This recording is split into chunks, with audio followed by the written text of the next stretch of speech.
Hi friends, Wizzy here. Welcome to a new Raid Shadow Legends video. I don't have time for a longer video today, but I wanted to share this tip with you for Fabian's path, just to make sure that you can get those great rewards. So we have Fabian path that just started. It will be ending in 4 days time, and it has some juicy rewards. Of course, the big reward there, well, I love the avatars and everything, but we're talking about getting a 5-star soul for Fabian, who is one of the best fusions we ever had. Should you go for the path? How far can you go down if you cannot complete it all? All of this, let me bring it up actually. Nubraid usually does a great job breaking down the cost of those paths and what you should do first and everything. So what he's saying, and I do agree with him, is that if you don't have the resources to do all of the path, try to grab the 4-star and the 5-star soul. The 3-star soul, which will cost you more, will eventually pop up in the shop for you. So, and the cost is not as high, but let's assume that you want to go all in. Lots of sacreds, lots of voids. Is it worth it? If you don't have the resources because you're exhausted from the fusion, that's completely fine. If you're mid to in-game and you manage to save some more shards since we did the fusion, then this path is definitely worth going for, more than any future fusion. I'm not sure if they will release a champion as strong as Fabian in the near future, so the path is definitely worth it. Now, what is the tricks that can save you some resources there?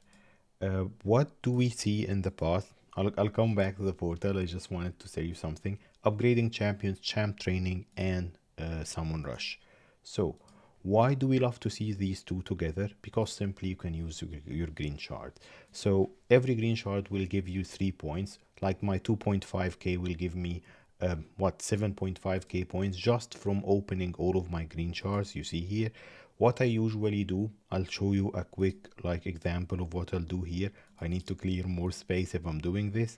I'll open those shards. So you'll open your green shards, you'll get 1, 2 and 3 stars.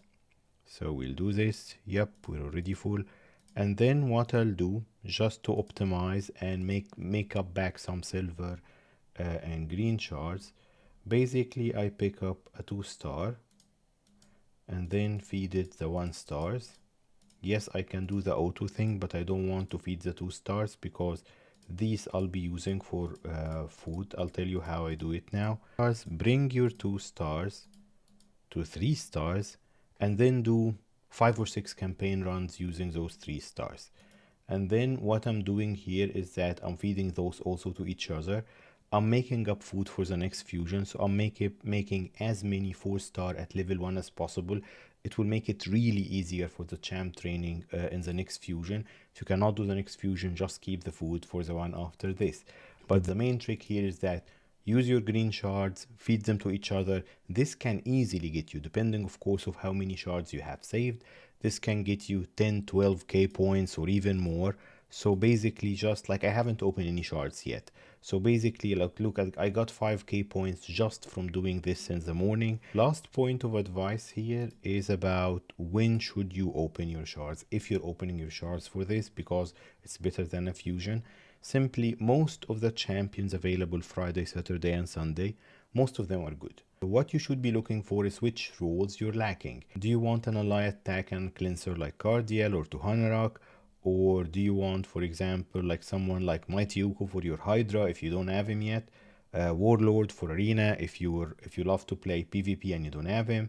If you don't have your Prince Kaimar or Theodore, Theodore is amazing for hard dungeon runs. Stuff like that. Tomb Lord as well. So I'll be opening shards. I'm not sure on which day yet. Let's see. But the main thing here is that pick which day, which champions will be most useful to your roster, and open your shards on this day, and then do the green shards, do champ training. Yes, if you have some resources, this event, this path event and picking the soul for Fabian is better than the next fusions that we don't know yet. Just this quick tip and advice for today. Thank you for stopping by. I'll see you next time.